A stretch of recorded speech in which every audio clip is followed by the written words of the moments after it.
the utility monster isn't going to be a reductio for negative consequentialism, and I just still don't. I want to hear a insane hypothetical that draws this moral framework to contradiction.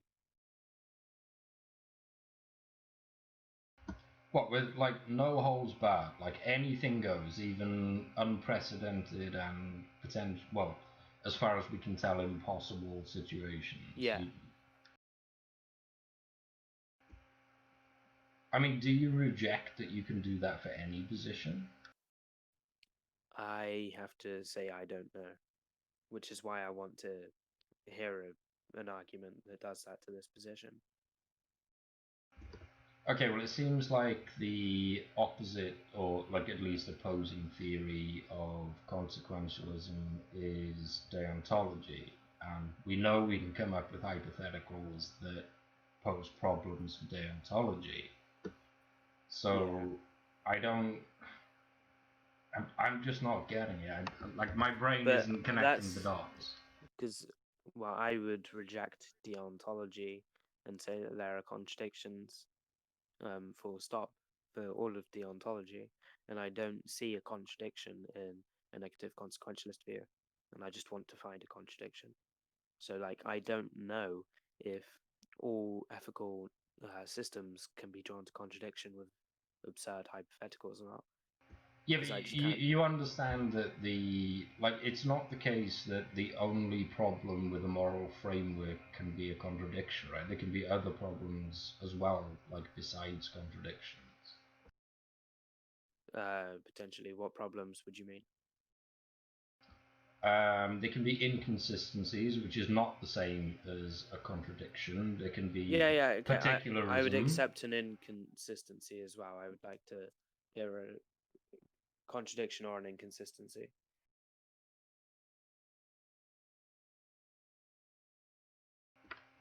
I don't know where to go with this at the moment. I mean, I'm going to stick to my guns and say I need to think about it more, which is exactly Yeah, what I it's said fair earlier. enough. But I mean, like Dread or like Raymond, whoever else, do you wanna chip in? Because I'm not sure what to say. I have. I usually have some issues with talking about hypothetical circumstances to try and prove a moral point, especially when those hypothetical circumstances are kind of outlandish. Okay, is that relevant? Um, I figure the real basis of the weight here is the which is more important, the suffering of people or the pleasure of people, and that seems to be a very much a individual perspective issue.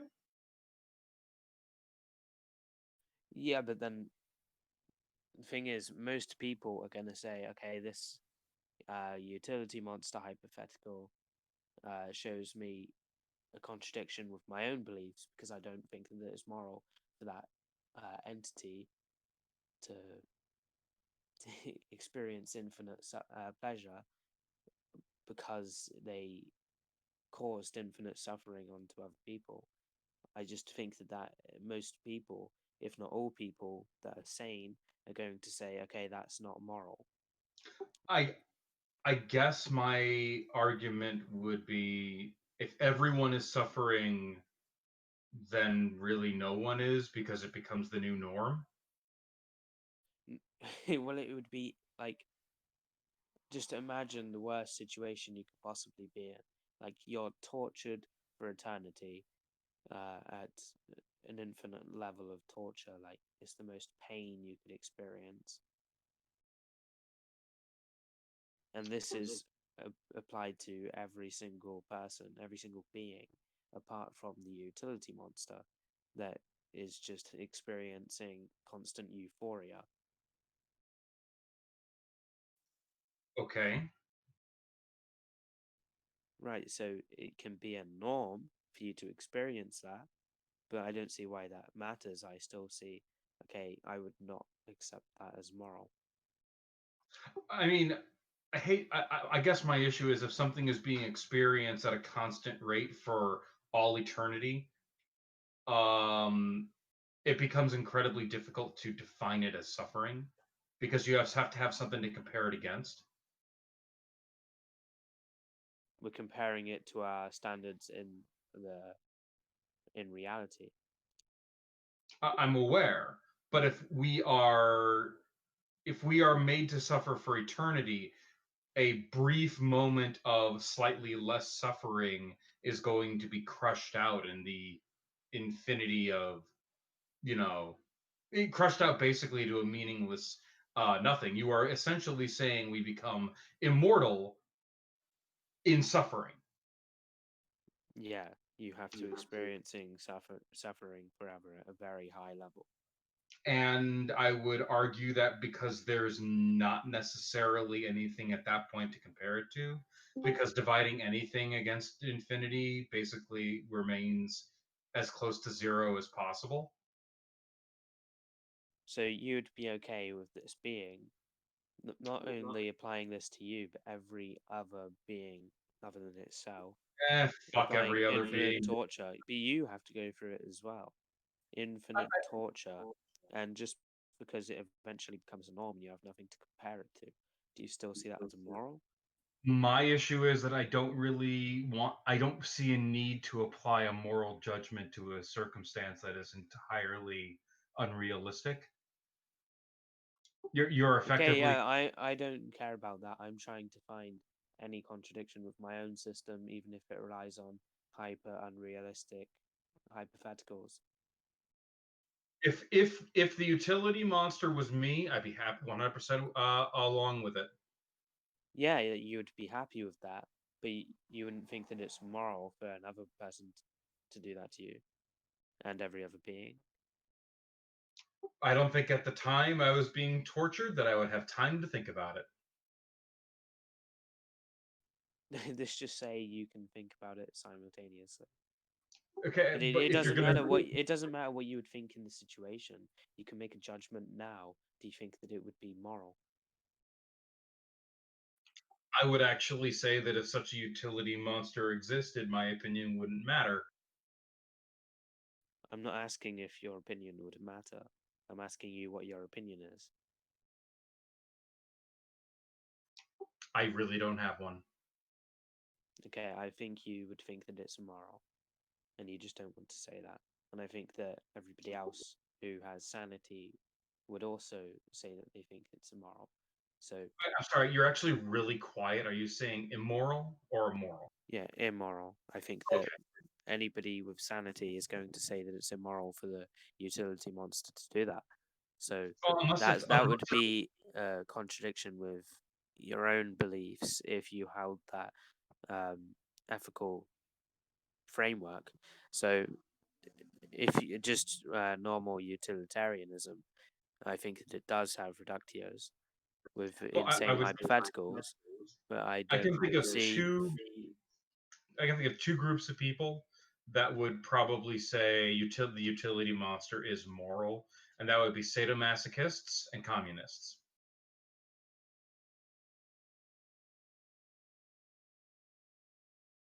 Well, I would need to speak to some of those, but I still don't see a hypothetical that can show myself to have an inconsistency or contradiction with my own ethical framework. I think my problem with this statement is that it's a very clunky philosophical argument, in my opinion. Yeah, that's the whole point. It's supposed to be philosophical. But it's very clunky. There's not a lot of elegance to it. What do you mean?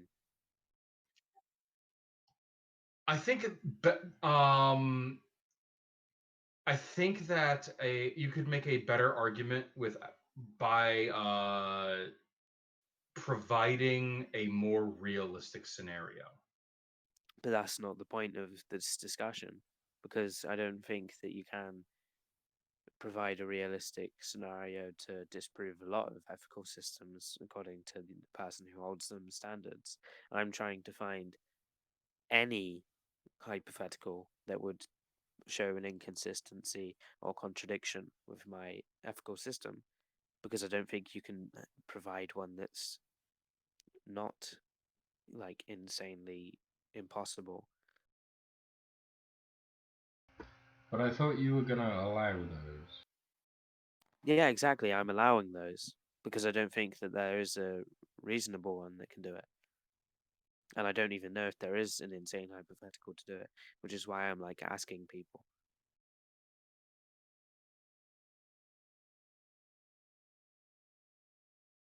Well, I mean, if you want to talk about like insane hypotheticals, it's slightly off topic, but on topic enough for me to bring it up. I mean, I've got vegans to say that it's great fun to stab cows in the face for a good laugh by using Given the hypotheticals. circumstances of the hypothetical.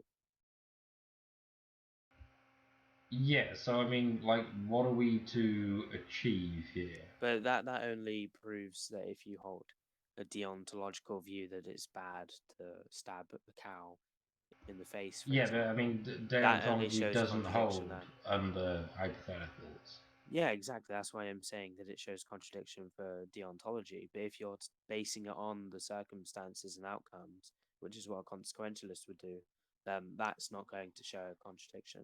And I am yet to find a contradiction or inconsistency with this moral framework.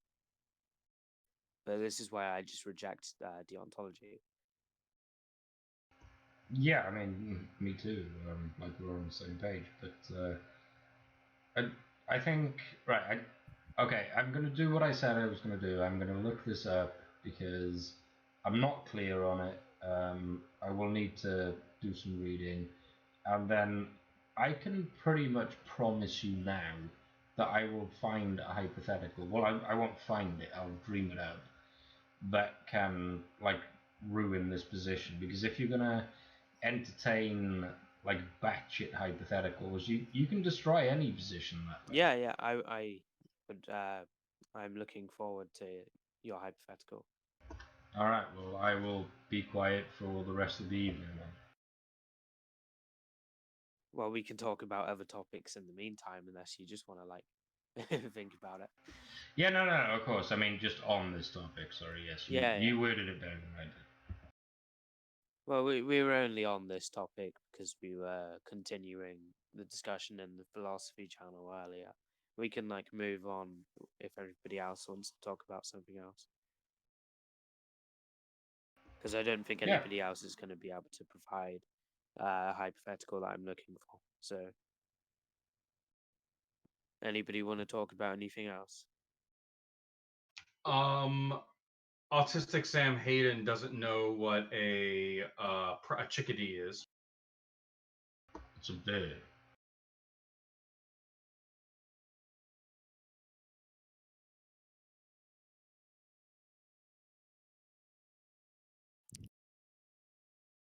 I have to say, I've never heard of a chickadee before. Yeah, aren't they blue? Common American bird. They're cute. I like them. They're blue, right? I think they're blue.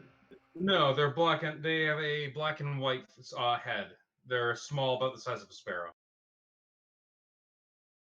See, I've seen videos with chickadees in before, and I think they're blue and red, but maybe maybe I'm wrong. Ramen just posted one chickadee.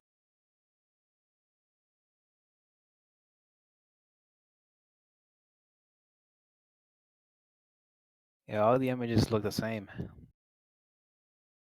Don't That's see much racist. variation. Doesn't look like there's much meat on it. That'd be a snack, if anything. 2 bites. Use it to make stock. Actually, chickadees are kind of fierce little birds. You probably wouldn't be able to get one. We'll shoot it. It's a waste of a bullet. Yeah, but like you could definitely get one if you wanted to. Even if it would be a waste of a bullet. An air rifle would be good enough, I think.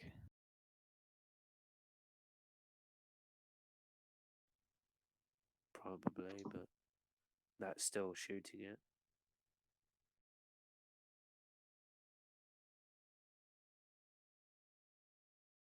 That ask yourself, wannabe is in the veganism channel. Should we go and talk to him? Vegans. Oh, is it an Ask Yourself wannabe? I don't know. Frog Pole? It seems like that is. He came from the Ask Yourself server, and he's like trying to argue for threshold deontology and stuff, and veganism, obviously. And he was running Name the Trait. I think he was anyway. I didn't talk to him too much. I'm wondering why he's not in this channel where the VC is happening, but yeah, if he wants a don't know. debate, then sure, let's do it. He came from Ask Yourselves. He's probably used to getting told off for being in the wrong channel and threatened to ban and stuff. Should I tag him and see if he wants to talk about veganism? Yeah, why not? That seems harmless.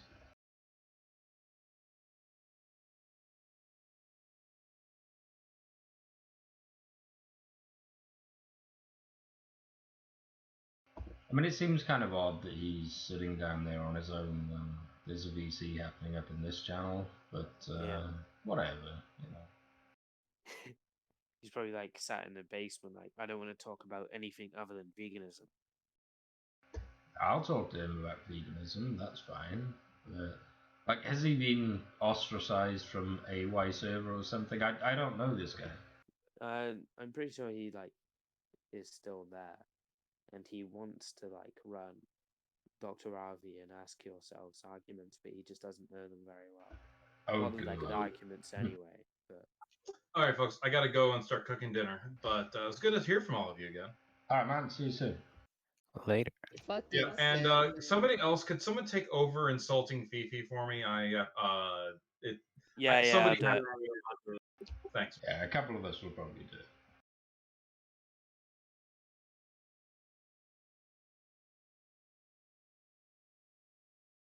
Oh, I love this channel.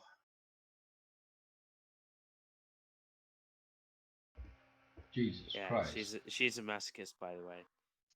Oh yeah, I know. What the fuck is Ramen doing? He just did the copy paste to the Luciano posted. Ramen, I swear to God, one of these days, I'll shake your hand and then slap you. I think it's an issue with my computer, dude. I don't know what happened. My cat. I mean, blame your cat. obviously it was your cat.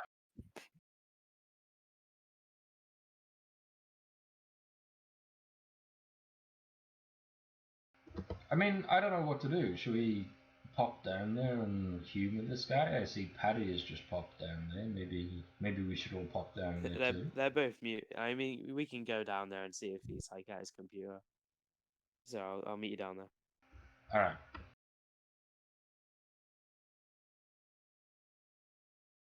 Wait. Frog Pole, hello there.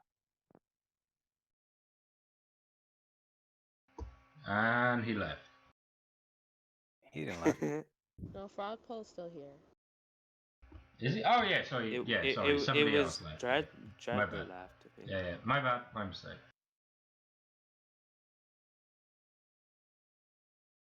So, Frogpole, are you here? I mean, we can see that you're in the VC. Are you able to talk?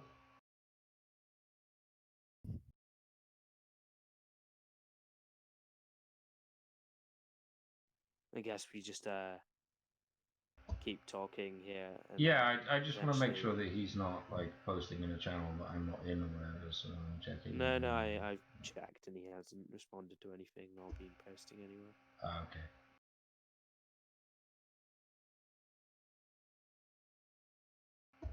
Well, we'll wait for Frogpole to. Oh, here he is. He's unmuted himself. Frogpole, go ahead.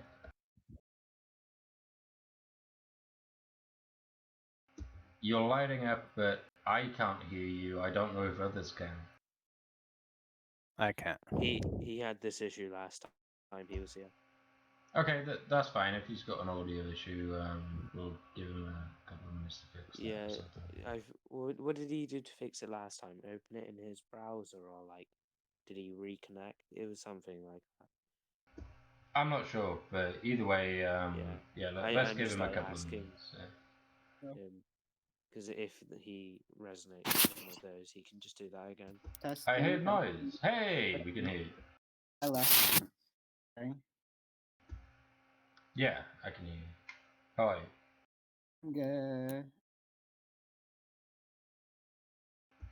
So, what did you want to talk about? You were like waiting around in the veganism chat, so we all came down to meet you.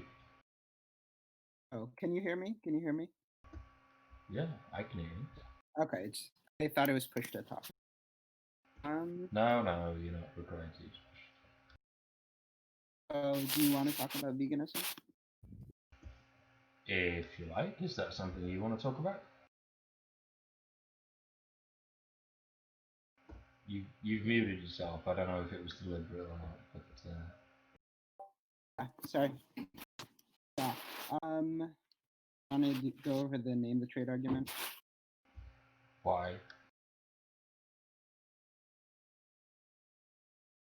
I think it would be interesting. Okay. Well, I mean, there's a bit of noise on Wait, your end, but that's fine. I think what he means by why is what is your like motivation for doing it? Are you trying to show us that we should go vegan?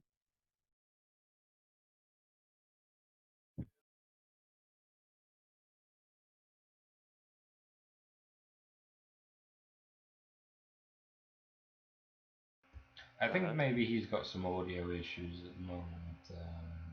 Yeah, let's just wait then. Yeah, let's do that. Well, I was just wondering what different people's answers are to it, and just to see if, just for me to see if I hold like a coherent position. I mean, are you trying to say that we should go vegan? Is that your purpose for using the argument? Or are you So- just doing it to show that with your own values, you should be vegan? Yes, exactly. Wait, which one? The latter? Latter. Okay, I guess you can do that. Okay. So what is trait? Yes, I think I talked to chipologist Jay. Yeah, not you talked to me. me before as well as Twisted Hippie and Sarah, but Sarah was in text. She wasn't arguing with you in VC. And there isn't a trait I don't value. It's not about if you're human or an animal. If I'm going to decide whether it's okay to kill you or not, there are certain humans that I would be okay with killing, and there are certain animals that I wouldn't be okay with killing in most circumstances. And if you want the trait difference between the beings that I would kill and I wouldn't, it would be their capacity to experience suffering, I guess. And there would be other connotations. If, for example, I would maybe not kill my pet just because I value them and they're valued by society. So there would be multiple traits. Okay.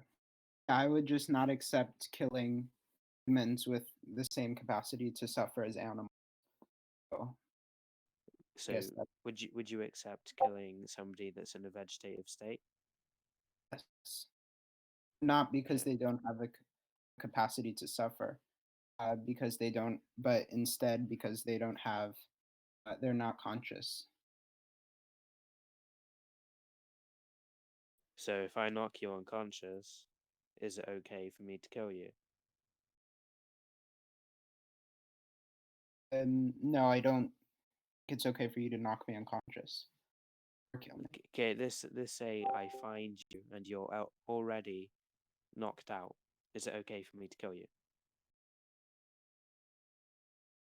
Because you're not conscious. No, but let me think about that. So it's not about whether they're unconscious or not.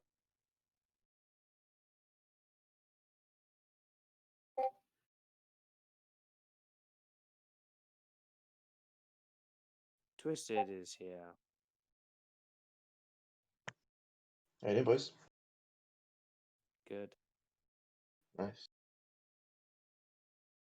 Got on sober. This sucks, boys. Oh no, one can't be sober. I'm gonna have a cup of coffee. I'll be back in a minute. I reckon he's gonna take a little bit longer than a minute, but whatever. About 6 How do minutes. I'm gonna right. So how do you want to die, Brandon? Because I'm about to do this for you. I guess the preferable way, it wouldn't be dependent upon the method. It would just be about how painful How it is. yeah. So if I could Like, make it really let's so say like heroin I would rather be overdose. under like anesthesia or something first, so I don't have to experience any pain. But Well, you you could still make it better.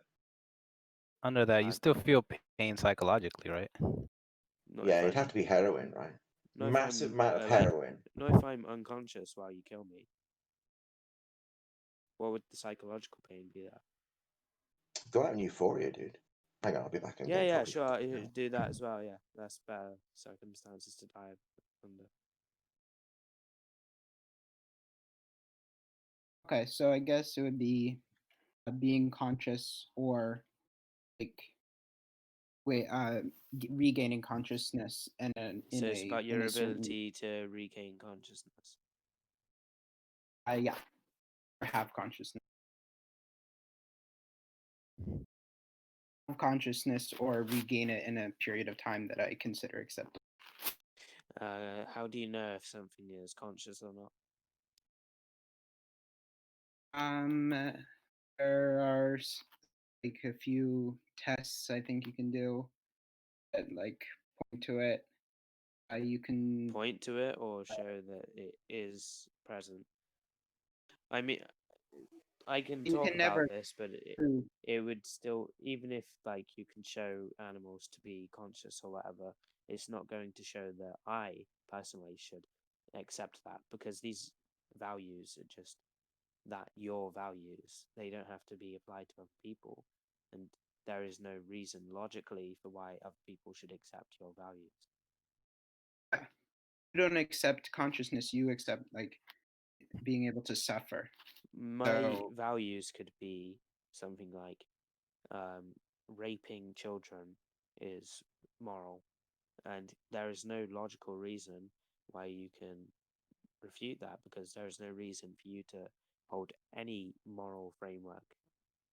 Like, if you think that it's immoral to kill an animal, for example, there is no reasoning for you to hold that moral value, and there's no reasoning for me to hold this either. So it's the same basis that you have your values on. So sure. that you can't logically say why somebody should accept your values. Sure.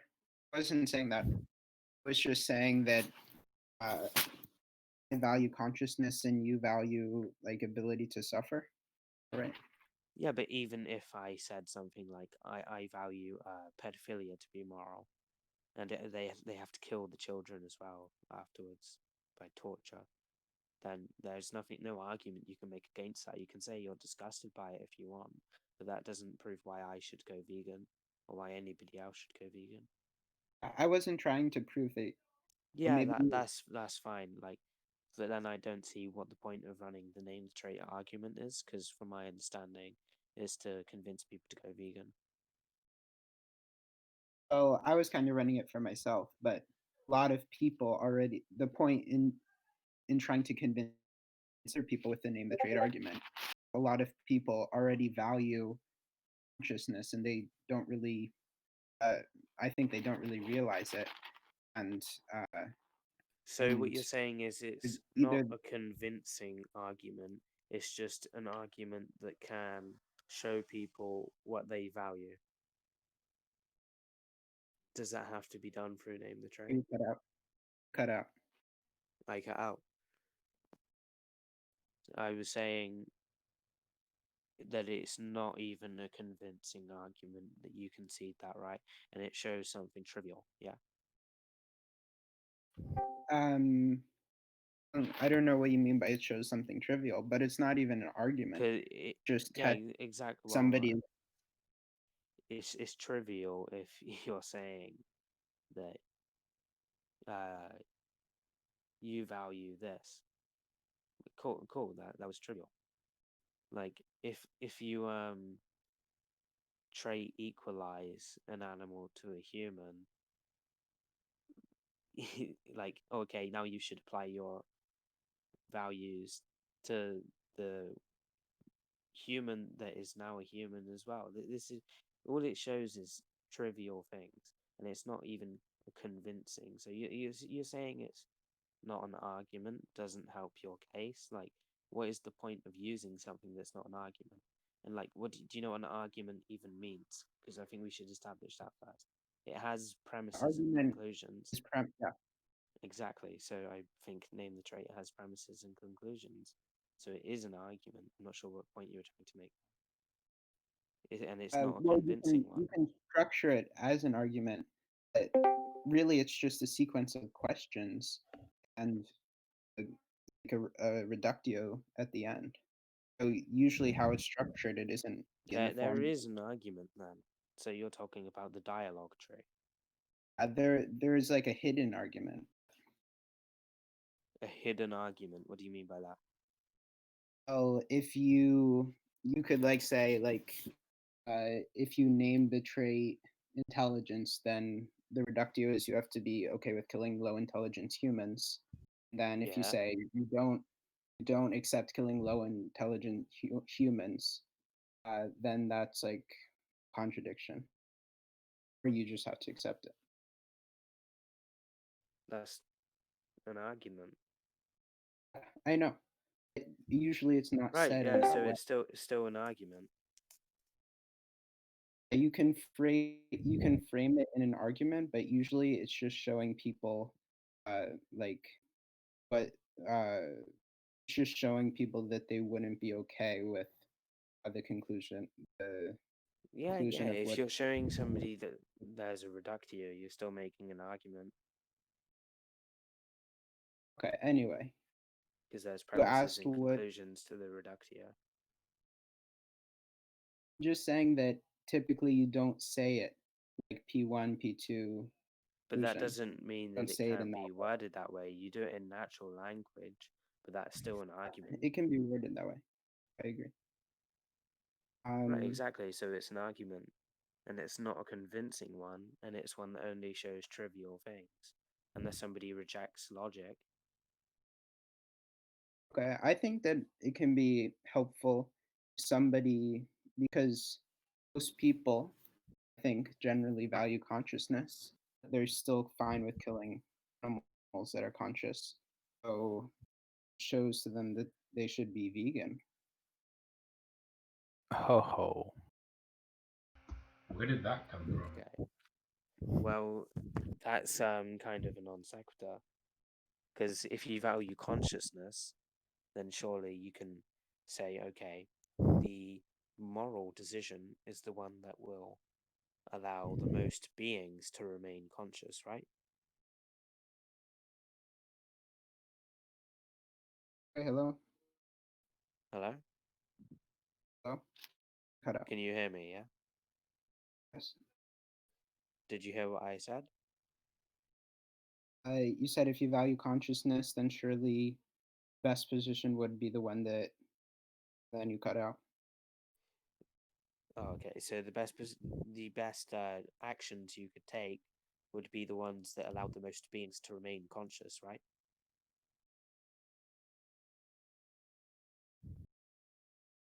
So let's say one course of action has like 100 beings remain conscious, and another course of action has 200 beings remaining conscious, right? So the logical position to take, given that you value consciousness and nothing else, would be to pick 200 people remaining conscious, right? Yeah, if everything was equal, then the 201 would be better. Okay, so there's an issue. So Do you think insects are conscious? First of all, I think we should establish that. It's kind of fuzzy, but I think probably to some degree. Okay, and therefore, any vegan who supports agriculture that uses pesticides is automatically way, way more immoral just because it kills so many conscious beings, as well as like other things like rodents. But just the sheer number of insects that get killed by pesticides should tell you that most vegans are being extremely immoral. Do you mean compared to grass-fed beef? Not even that. Anything that doesn't support plant agriculture. So that I am aware that if you support factory farmed animals, then you are supporting plant agriculture too. But there are like not just grass-fed beef as an alternative. Like that, you can grow your own crops without the use of pesticides, or you can buy organic or something, or you can hunt, and all of these don't use pesticides. So the conclusion would be to not support agriculture that contributes to incredible amounts of conscious being deaths, right? Yeah, I would see. First of all, I see insects as having lower consciousness. So now you're making another claim. You were just saying about how valuing consciousness, and now you're making another value here. I think a being's right to life basically is dependent on their level of consciousness. So it should. Okay, so you didn't say that before. So Okay, now so- we're talking about something else. And how do you determine something's level of consciousness? Different tests. What tests? I think you can test like how the social structure of different animals, usually animals. Social structure. What about ones that are like um, independent animals? Well, it's basically assumed that animals with a greater social structure have higher levels of consciousness. So they say, as a human, you decide to be antisocial. Does that mean that you have lower level of consciousness?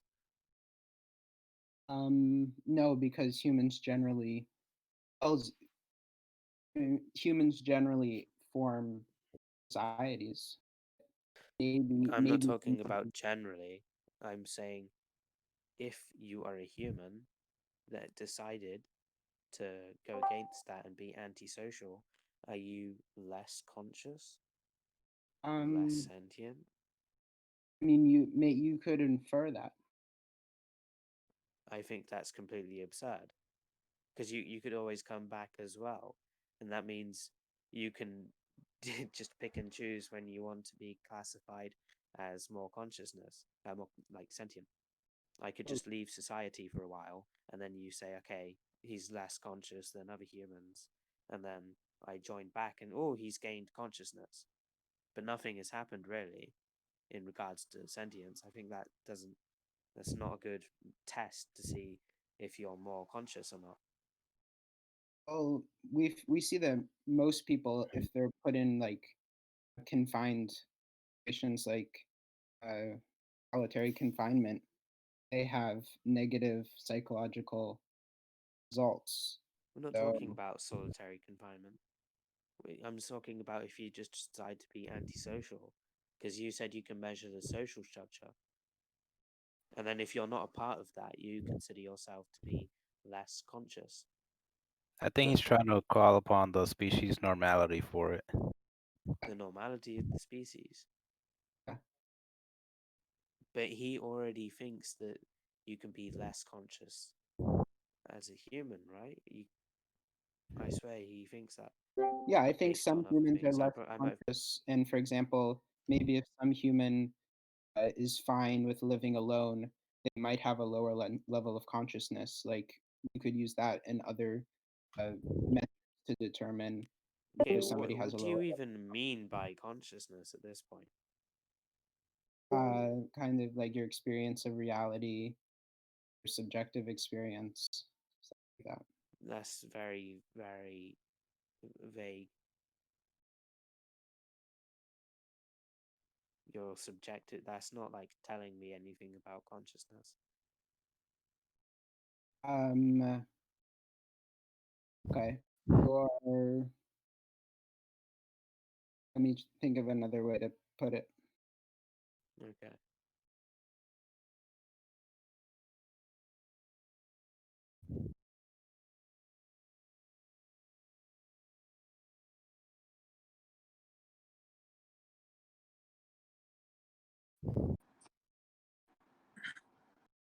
Hey guys, I think I might know what Frogpole is trying to say. Do you mind if I try to summarize what he's trying to say, and then he can tell me if he agrees Yeah, or not? sure. Frog, do you Go mind ahead. if I do that? Yeah, that's fine.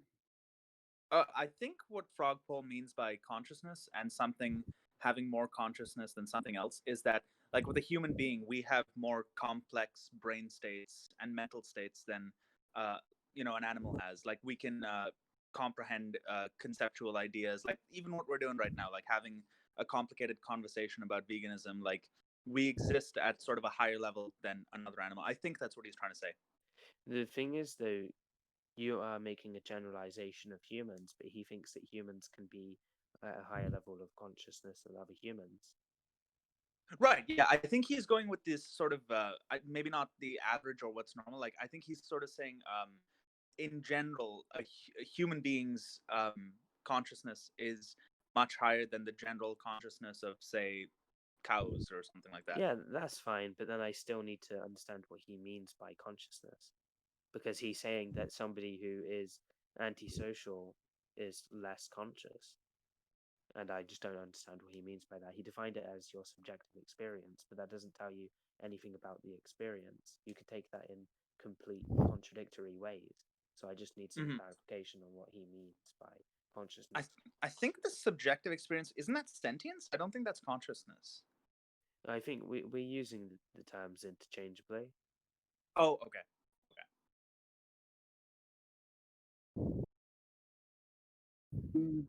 So I guess you want me to define consciousness better. Yeah, what do you mean by it? Um, like having sort of like self-awareness, having knowledge of your well, not even knowledge of your existence Okay. existence necessarily, but a maybe a subconscious realization that you exist, Right. or a just, I guess the combination of sensory experiences with processing of them, or a understanding of them. Okay. And how is your social structure? How does it in any way contribute to that? You Well, saying that if you are antisocial, you have less awareness of your own existence, or what?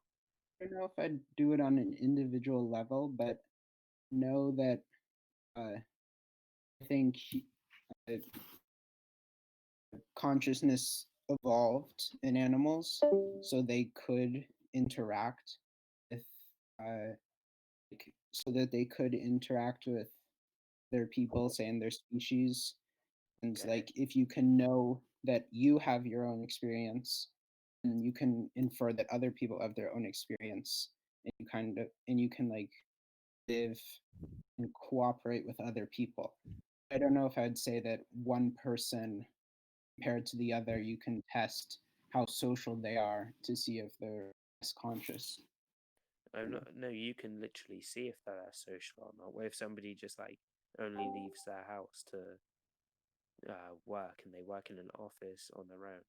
Like they're less sociable than the other people, but that doesn't mean they're any less aware of their own conceptualization or anything.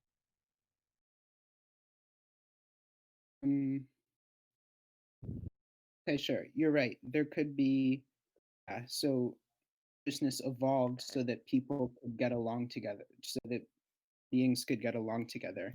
Okay, so And do you retract the but claim that you can use a measure of social structure to determine how sentient or conscious you are. I wasn't finished. People could have Okay. beings evolved consciousness so that they can have complex social systems. That somebody who doesn't choose to engage in that complex social system might not necessarily be less conscious. They could have a bunch of other other factors that could lead to them being less social than other members of their species. But you can look at the totality of the members of the species, see how to make an estimation of how they need consciousness for their survival. Okay, I would just ask you the same question. Like, obviously, you cannot use social structure as a measure for how sentient something is if you agree that it is not necessarily entail that you are more conscious if you are more social. So I don't see how that could possibly be a measure for sentience.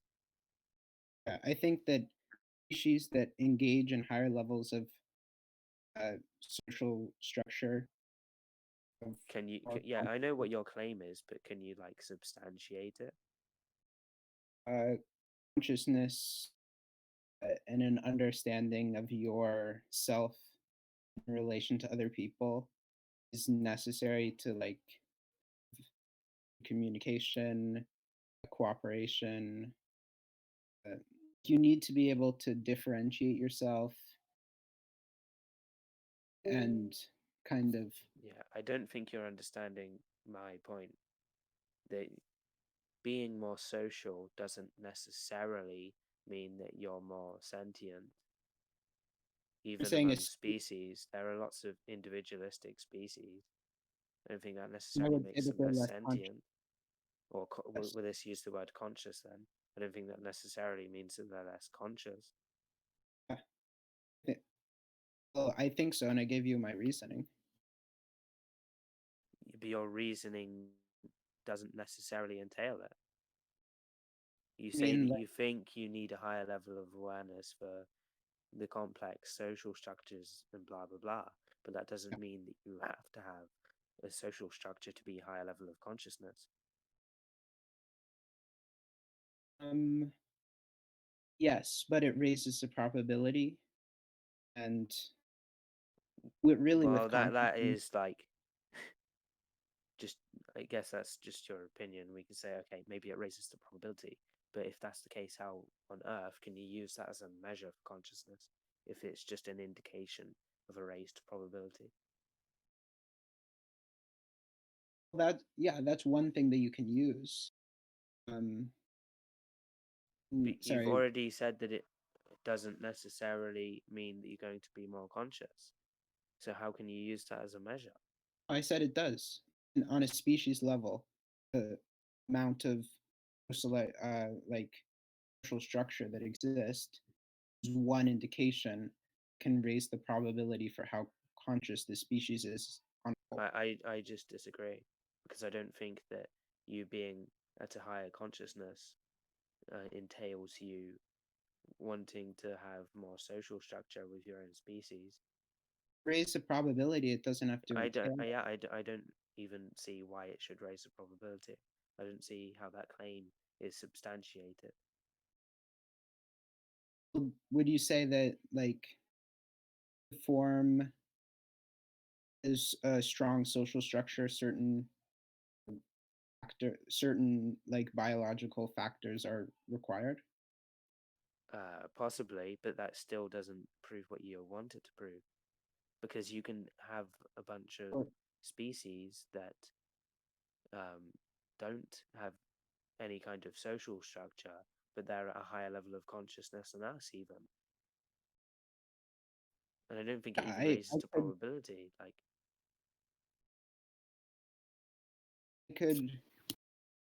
it's all about, I think it's all like inferences of consciousness.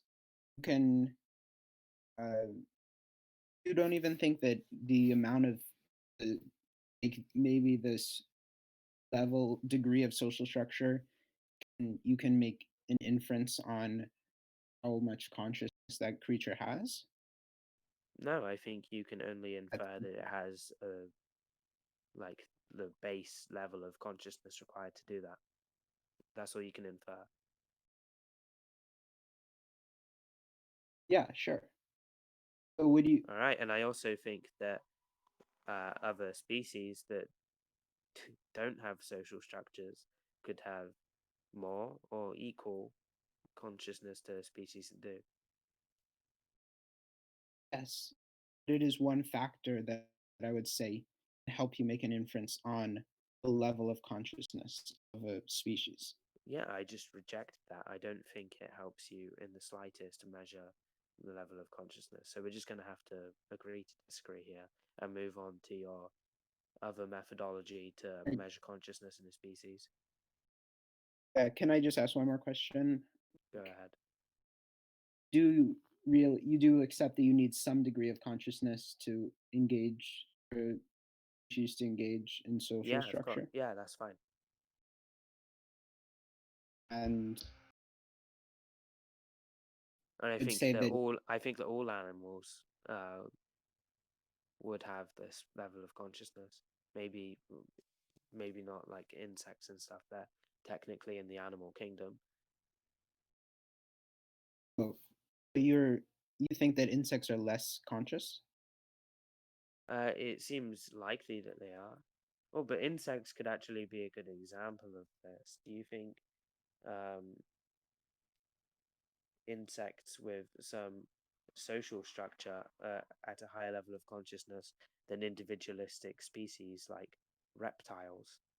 I think that could be possible. Like some like bees or ants have really strong social systems. I And think you think that makes them more conscious than, for example, a that's reptile? one. There's so many factors that I'd have to look at other things, but I think in that factor, if like everything was the same, there was just that factor that I would say that insects are probably more sentient, but you'd have to look at other things. Like Okay, stuff I in just their- don't see stuff how in their that helps your brain. conclusion at all, and we're just going to have to move on here and look at your Okay, other I think methodologies. I think that's fair enough to give Brandon and Frogpole a debate. That was a nice conversation. That was very nice. I think Nick Liston and Samuel W, who is a new member to the server. Nick is not. Samuel is. I think they wanted to talk about something. Go ahead. No, you won't. Sounds like you've been volunteered, Samuel. Talk. Nick, come on, man. Fucking do it. I mean, I got a question. Oh, hey, Yeah, go ahead. Anybody can talk. It's not an arranged thing, so just go ahead. Hey, Frog, are plants conscious? No, I don't think so. Okay, so why do plants have a social structure if they're not conscious?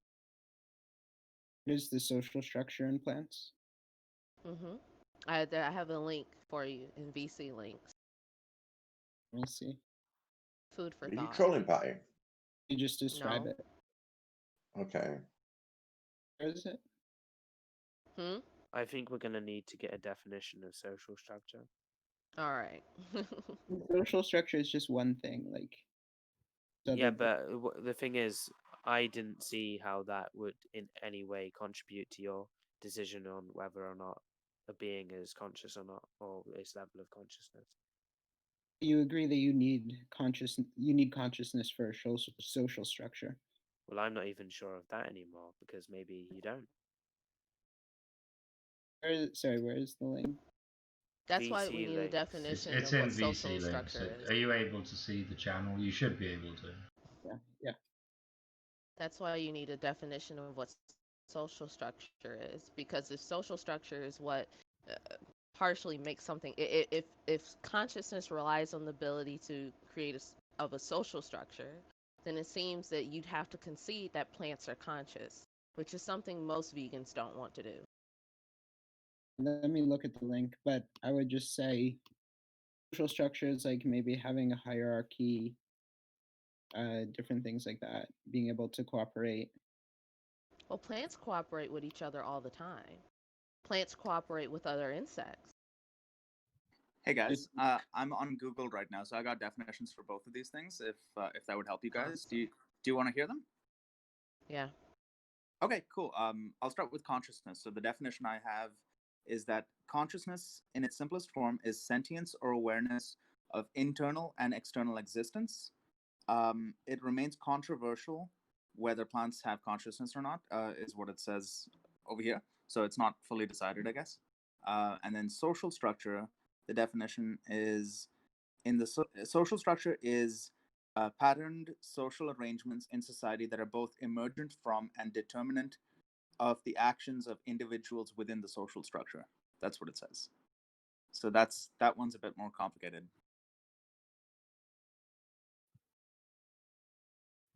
I think at best these are just heuristics for the thing we're trying to talk about, which is well, consciousness, but essentially the possession of inherent moral value. Mhm. So, and I mean, I think heuristics are sometimes useful, but they have to be more specific than just social behavior because there are many ways to create something that has social behavior but doesn't require consciousness. I mean, you can create an AI system that shows pretty complicated social behavior that isn't conscious. I think that I'm still reading the link, but I think generally biological systems need consciousness, social structure. No, I don't think that's true. I mean, as Patty pointed out, I mean, even plants have something you could identify as a social behavior. I wouldn't So call them social fungi, structure. they're a very complex Oh, certainly. mycelium systems. Yeah. I don't see that as a social structure, but I'm still reading. Well, So I mean, I then we think need a if you definition of social structure that you agree with. I think if you really want to kind of delve into what consciousness is, I think this theory, this information integration theory, is actually a pretty useful place to go. This actually wasn't. Hold on. This wasn't actually. This was not the link. This is a mistake. Hold on. This actually might also be interesting, but it's not what I was looking for. Yeah, this is it. Okay, actually, this is better. This is what I was actually trying to look for. So the idea here is that the best way to understand consciousness is to first identify what are some features of consciousness that will be features of an informational system that could support um, the different aspects that would be necessary for consciousness. They identified, or this neuroscientist Tononi identified 5 features. He calls them intrinsic existence, composition, um,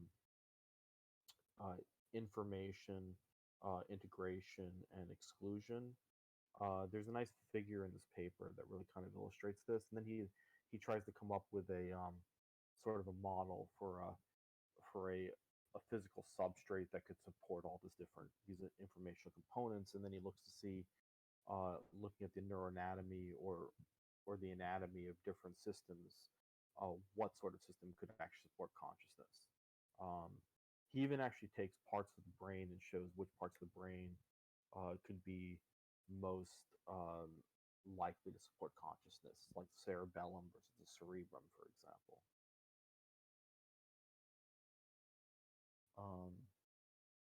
Oh, you want me to put this in VC text? Yeah, that way it won't get lost. Oh, okay, yeah, sure. Sometimes I get confused. Some people use VC text and some people use general text. But I guess this server usually uses VC. Let's see. I guess VC text would be for discussion regarding the voice chats going on.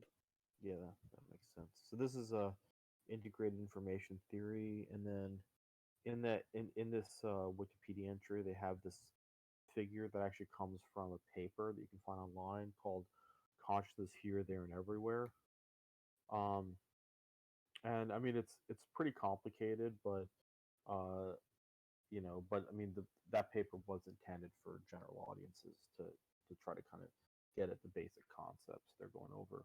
And I really think this is the best work on consciousness to really try to, you know, uh, you know, try to identify which organisms might be more likely to be conscious than other organisms.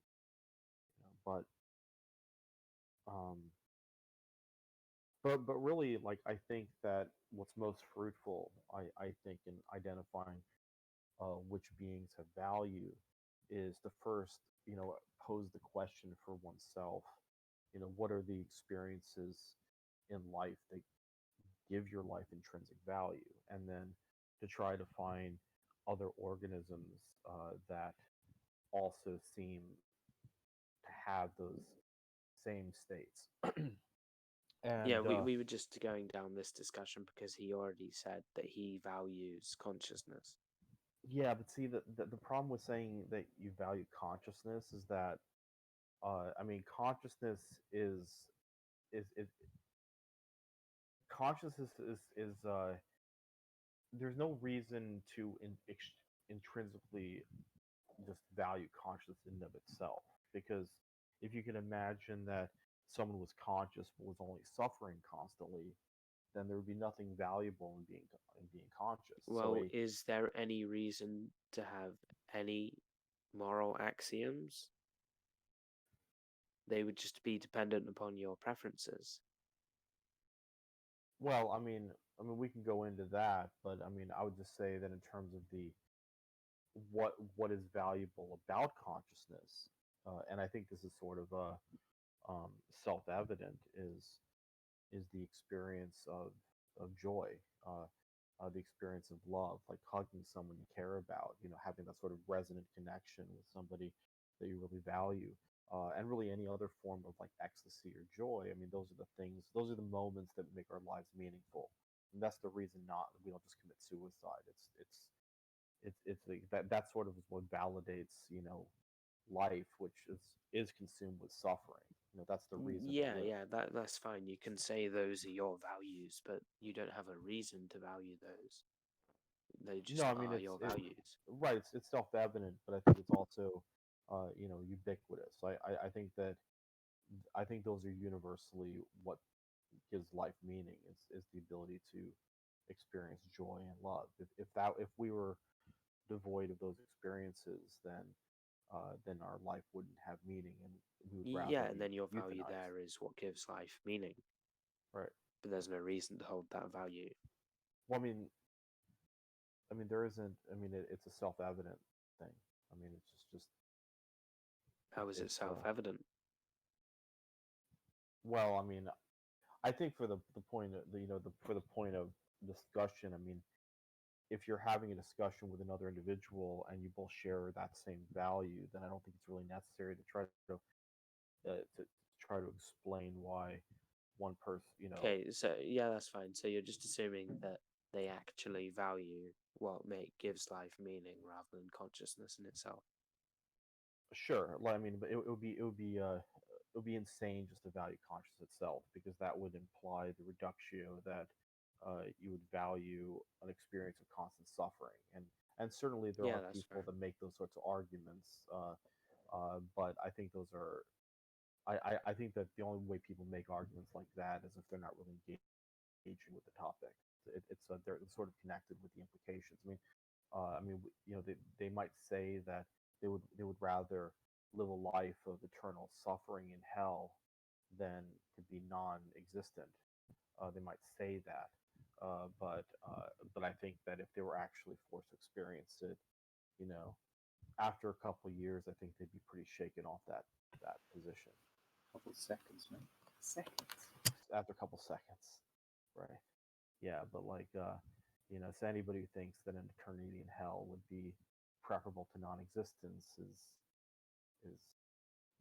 is saying something that that there's no way they could actually believe, uh, if they actually really understood what they were saying. Yeah, okay. I don't know. So like for you, for example, you would agree with me, right? That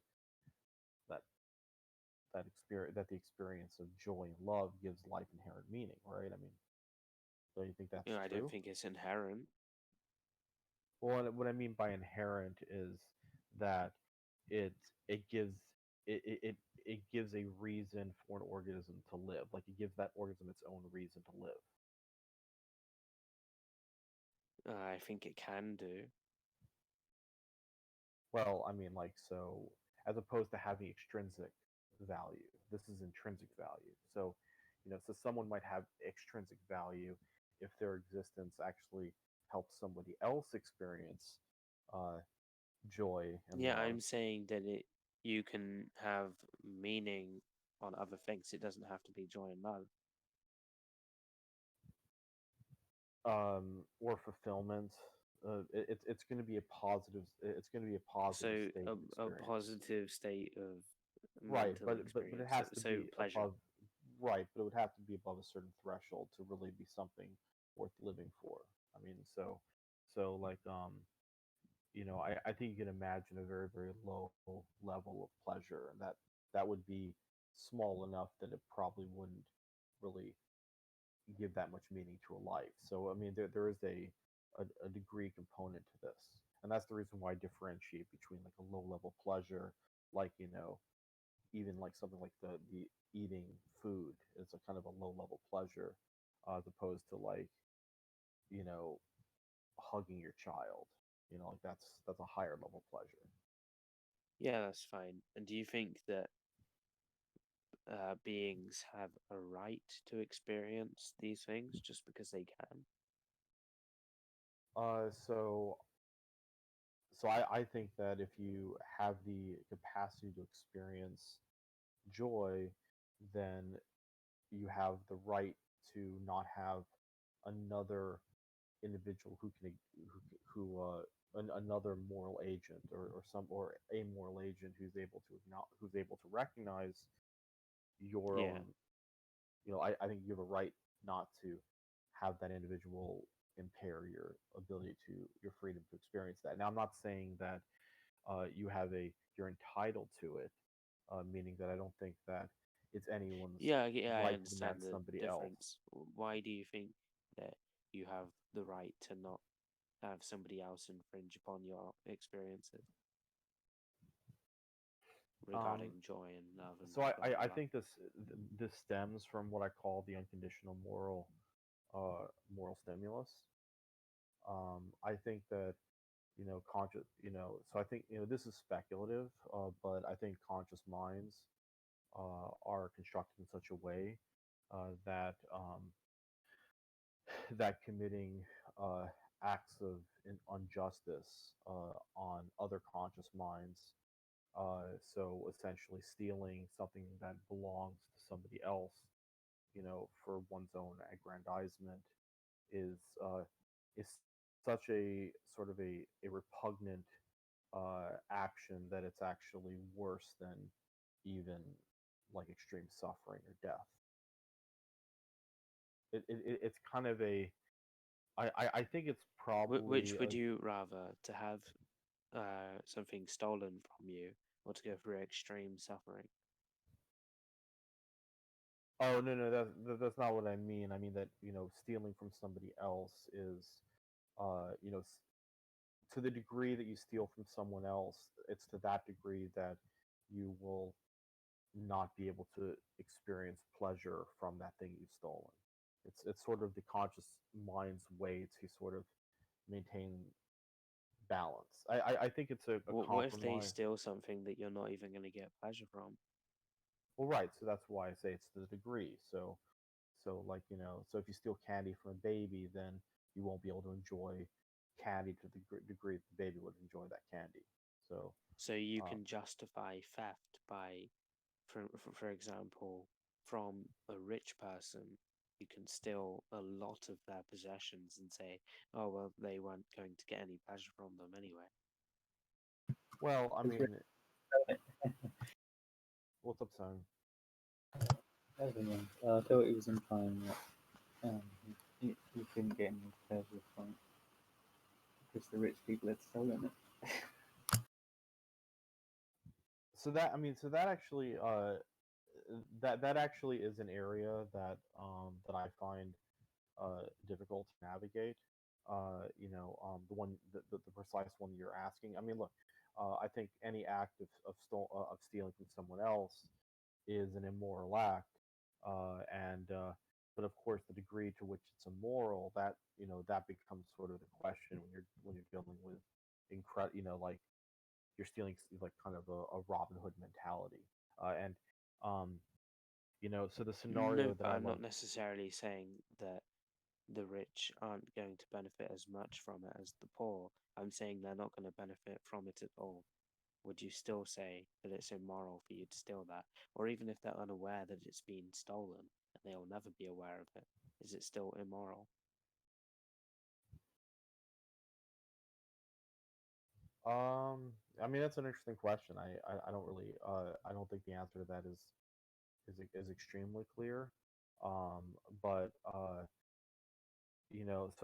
like there's a hypothetical I like to use of like there's a man drowning in a lake, and Yeah. it just so happens that the man someone walking by is a rope salesman. So the guy like sells ropes to people for like $1 each, and he Yeah. has a surplus of ropes. He's many different ropes. So, like he sells ropes all the time for $1. And uh, and the guy drowning says, "Can I buy one of your ropes? I'll pay you when I get to shore." And the salesman says, "Well, sure, I'll sell it to you for $1 million." And of course, the person who's drowning is going to be like, "Yeah, sure, I'll buy it for, I'll swear a life debt to you. I'll be your slave for the rest of Yeah. your life. You'll give me the dollar." But the salesman, the rope's only worth $1 to him. Actually, less because he's selling it for $1. So there seems to be something intuitively wrong about that sort of extortional. What relevance does that have to the question that I asked you?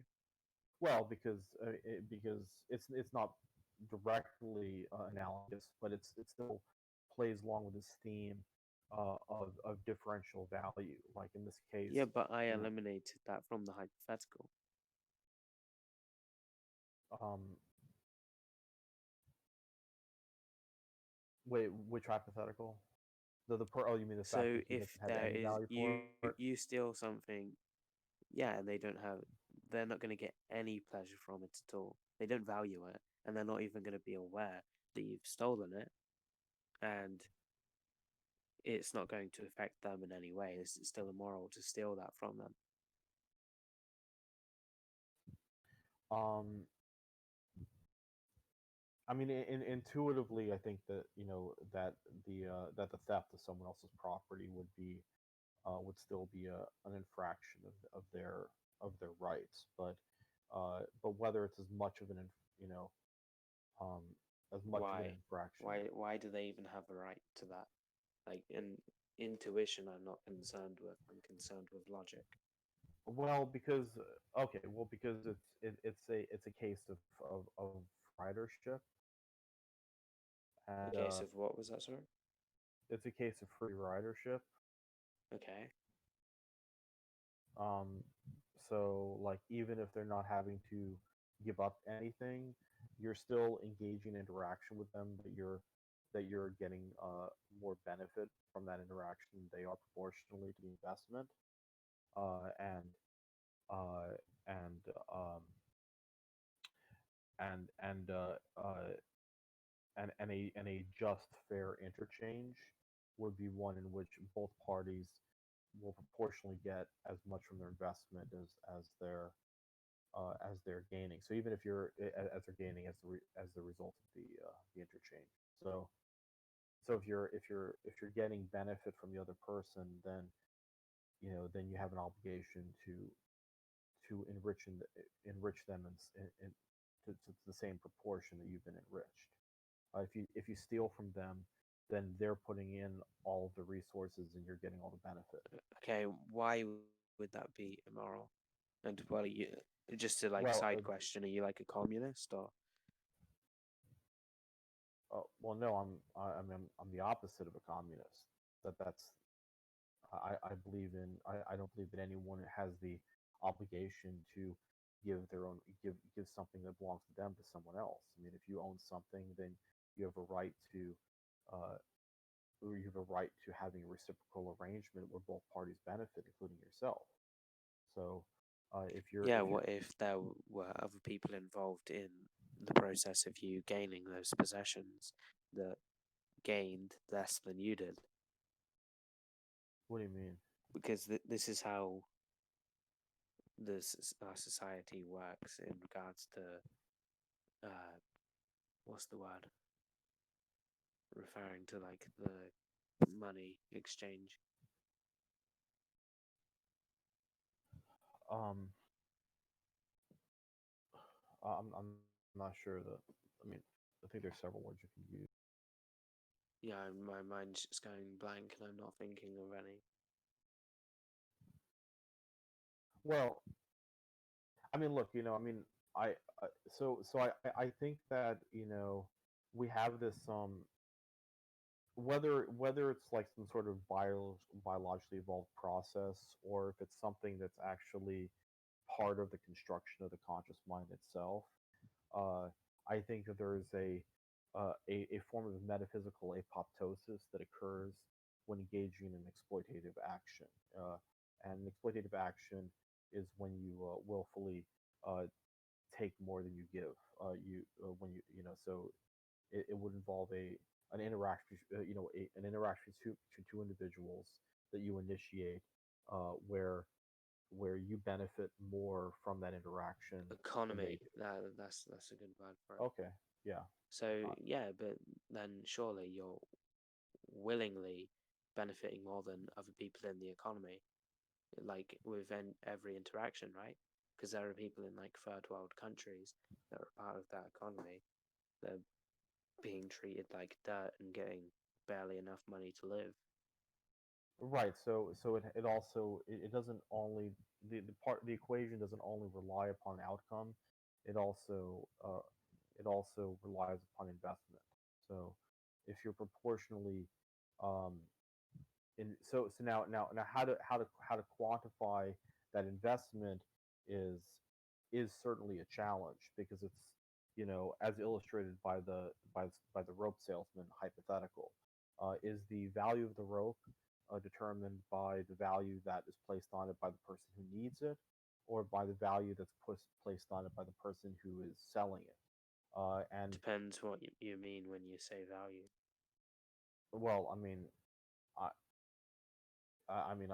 I'm talking about value in a in the moral sense, like in terms of like the calculating the value in terms of the um whether the action involves a fair exchange or not.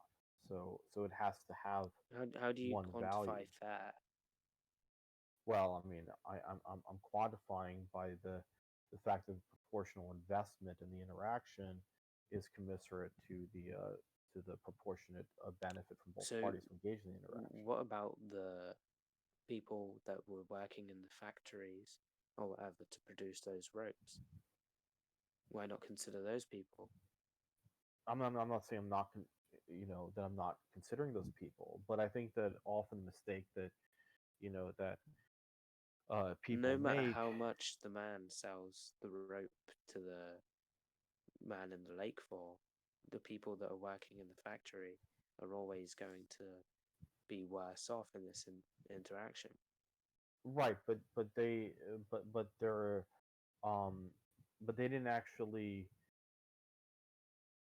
so what somebody so they're still benefiting from the interaction because Oh, they've. yeah, so it's about benefiting. It's not about mutually Well, benefiting, right? a In the heuristic you same can way. use about whether an exchange is fair is whether both parties are are volunteering to the Ah, interchange. so now you've changed it.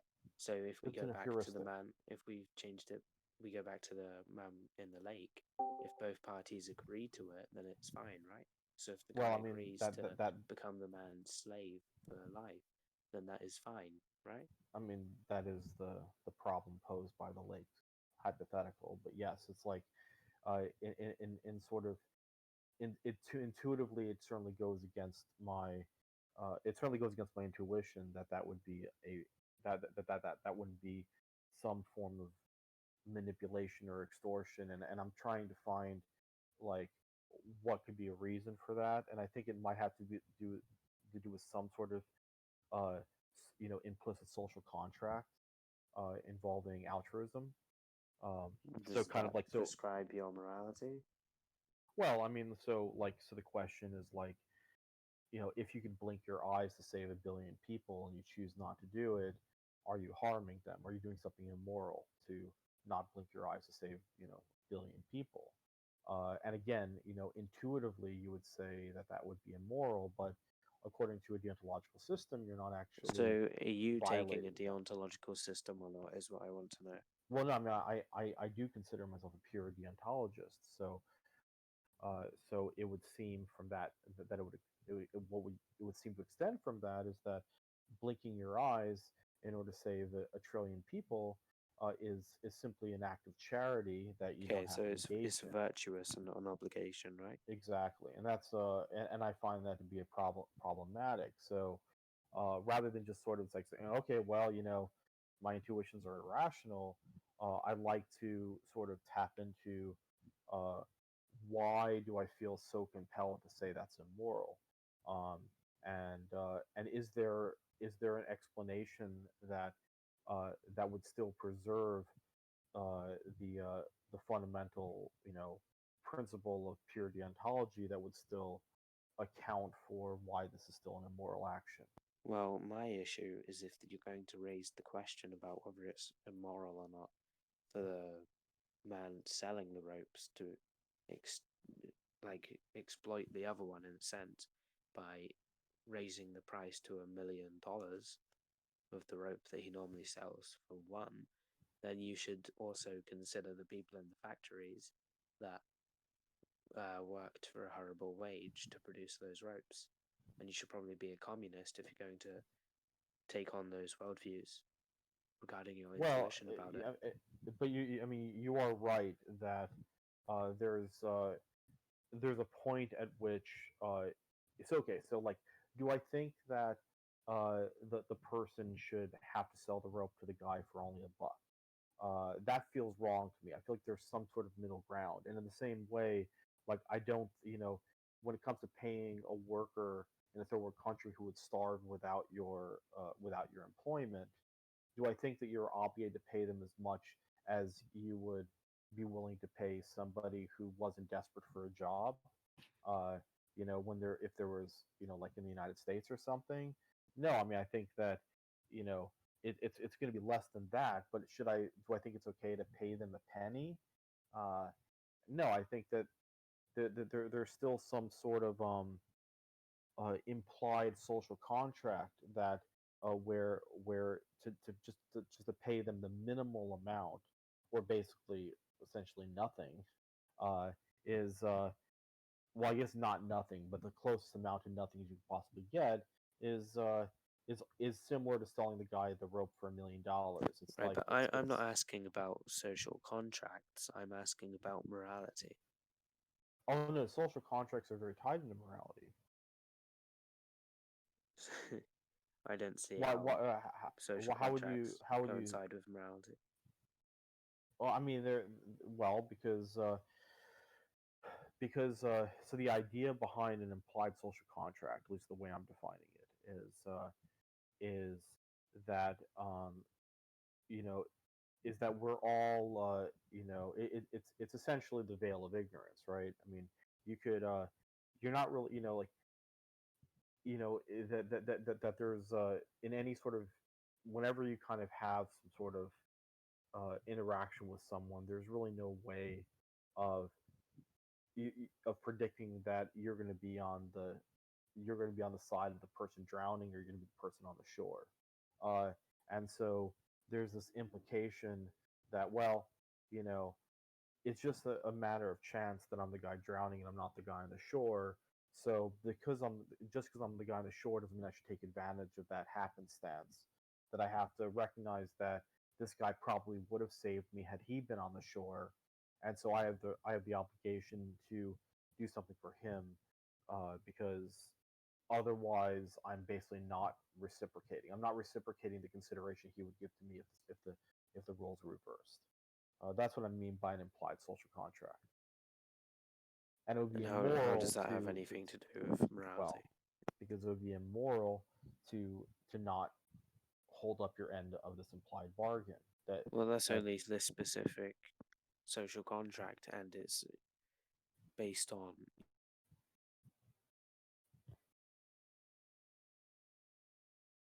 well, you see, but you understand, like, if you're like, just imagine like an explicit social contract where two people say to one another, look, you know, tomorrow we're going to be going into war together, and you might be the one that needs to be saved, or I might be the one to be Yes. saved. So let's agree that Yeah. whoever is the one that needs to be saved. On the back. What's He's speaking Hey. to someone else. You gotta mute yourself. You alright, dude? You gotta mute yourself, Frogful. Okay, good. Sorry, disconnected. Yes. I don't Okay, know so what you were saying. you're going into this war, and you don't know who's going to be the one that needs help. So you basically make this agreement beforehand. Hey, look, if you're the guy that needs help, I will risk my life to save you, and if you're the guy who needs help, I'll risk you need to risk your life to save me. So you've gone into the situation with these sorts of preset terms, and then the other person ends up being the one that needs to be saved. I mean, if you don't do it, if you don't risk your life to save them, then it's not merely an act of not helping someone, it's actually an act of breaking a contract. So it's not a non-act of not saving, it's actually an act of betrayal, and that would be an immoral action. Yeah, but So that's I'm- only I'm- given I'm- that you've already agreed to that beforehand. Right, so that's why it's an explicit social contract. But So I think you that, see it as immoral to break social contracts. well, I mean, of course, it would have to be an immoral to break a contract. I mean, that's the whole point of a contract, is that you set certain terms that would constitute as acts of violation if you don't meet those terms. So it's a way of Okay, so if I say okay, if I lose this bet, for example, then I'm going to rape my mother, for example. Does it then become moral for me to rape my mother well, if I no, lose a bet because it's of a social contract? because you can only, so this is actually a mistake that I think people often make when they refer to social contracts, which is this idea that you have a right to make a contract with one individual in order to do something exploitative to a third party. Okay, social so would it contract- would it not be exploitative to a third party to agree to in a war scenario help somebody over another person? So I'm assuming by helping them you would have to shoot another person to save them. Is that not exploitative? I mean, no, not necessarily. Why would it be? not? Why is it in that scenario but not in the scenario of raping my mother? Well, because I'm assuming you're talking about shooting an enemy, which would be an act of self-defense, or an other defense would be an act of neutralizing a negative that's posed by the other individual. It's not self-defense for you to kill them. It would be if the person in need of help kills them, then it would be self-defense. Right, Otherwise, but it's you killing them for another person. That's not self-defense. Well, it's still a defensive action. It's not an exploitative action. So a because defensive action is moral. Yeah, it's moral. It's moral to defend yourself, because in an act of defense. You just mixed it up again. You said it's moral to defend yourself, not other people. Well, So it's you're saying it's moral it's- to defend other people. Yes, it's moral to defend, because when you're defending, then the individual that you are harming or that the individual that you're committing violence towards, is that violence is a means of neutralizing a negative that's introduced by that individual's presence. So And what do you neutralizing mean by a negative is negative? well, because if that person did not exist, then there wouldn't be a threat. So you're So you're so saying a it's negative is a threat to what? what? So you're saying that it's a threat. Okay, so a threat to what? A threat to the it's a threat to the to the well-being or of another individual, either yourself or someone you're defending. Okay, so why would it be based on one individual? Should you not want to reduce the threat to as many people as you can? So that say you had to kill multiple people in order to defend this person. Yeah, I mean, you don't have an obligation to defend someone if you don't have a contract with them, No, but you just do say you have a made a right. contract. How What? are you going to take it to the grave if you've made the contract? Are you going to shoot everyone in the world if need be? I mean, there are obviously going to be limits to contracts. I mean, you don't have to agree to everything. It's whatever you've agreed to, either You implicitly agreed or to defend them explicitly. if they're in need of help. Oh yeah, within a certain context. I mean, you don't. I mean, unless Wait, you. no, you didn't imply that in the contract. Well, I mean, it depends on what the contract is. I mean, you could. Yeah, You could yeah, say. your contract earlier was I will defend you if you are the person in need of help. Well, I was. I thought it was implied that it was within a certain time frame No, or it wasn't duration. implied.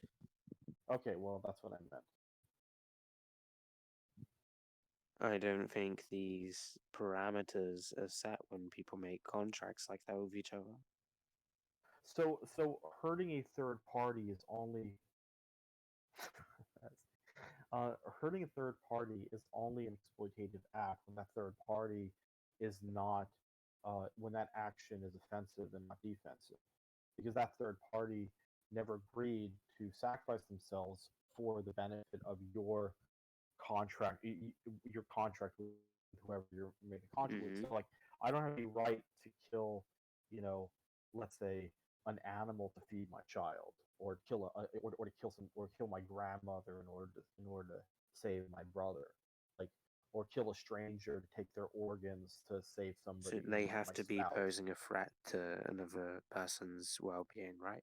Right, because then the action is neutralizing a negative, so it's not Okay, exploitative. this changed the hypothetical up a bit. Let's say that the person killing the person you have a contract with had a contract with somebody else to do everything they can to defend that person, and the person you have a contract with was trying to kill the person they have a contract with. So now they're acting in accordance to their contract to try and kill that person, is trying to kill that person, and now you have to step in with your contract, right? Like this is just absurd. Well, I mean, it's not absurd; it's very complicated. I'd have to like parse that one out, but I think that there is certainly a But now moral and you're an immoral infringing action. upon their right to act within their contract.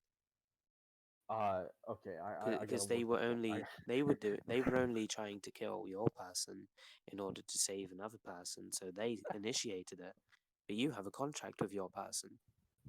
Okay, so all right, so let me think about this for a moment. All right, so all right, so here we have okay, so there are, let's say, there are four people, I guess, engaged in a tiny war, 2 against 2, right? Is All that how right, we're doing it? yeah, let's do that. Okay. So you're basically playing a gunfight in Call of Duty or something. Well, I think we should remove you from the war because you were only involved because of your contract. And let's say it was a 1v1 war, and Okay. there were two other people that had contracts with the people in this 1v1, right? Got it. Okay, got it. I guess there's two Yeah. people that. All right. So clearly, if you and somebody else are engaged in some sort of mutual battle for some sort of resource that you both want, then there's nothing violatory or exploitative about killing them first. I mean, either they kill you or you kill them, but there's kind of there's a balance there. There isn't a it's both Alright, of you are. let's fuck up this hypothetical some more. So now it's these people are fighting for each other's resources rather than some resources that aren't their own already.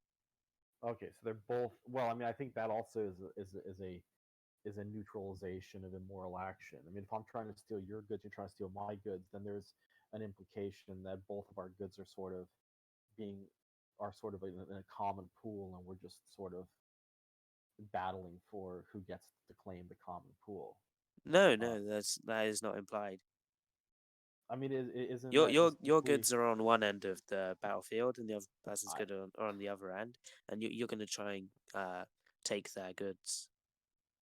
You didn't I put mean, it into a pool of goods when you were deciding to fight I each suppose other. You I just suppose have the to fight each question other for the goods. I suppose the question is who's initiating this interchange, and do both individuals want the benefits of winning the They're interchange? both initiating it. So both of them would be happy to engage in it. It's not like one of them Yeah, doesn't want to they're fight. both like, I want to get those goods. I'm gonna Okay, probably well, kill this person to get those goods. They both had that thought process. right, then it's really no different than a situation of gambling where both people who are gambling are putting their goods on the line. My car versus your, Millennium Falcon No, there or is a something. difference. The difference is that you didn't agree to put your possessions on the line. Well, no, that I thought that is what was agreed here. No. These individuals came to the conclusion that they want to steal the other individual's goods on their own. They didn't put their goods into a pool and gamble. They're not even aware of each other's decisions until they realize that they're both trying to steal each other's stuff. I mean, I feel like you're kind of making a distinction without a difference. I think that it's essentially the same scenario. I don't know No. what When the you're difference.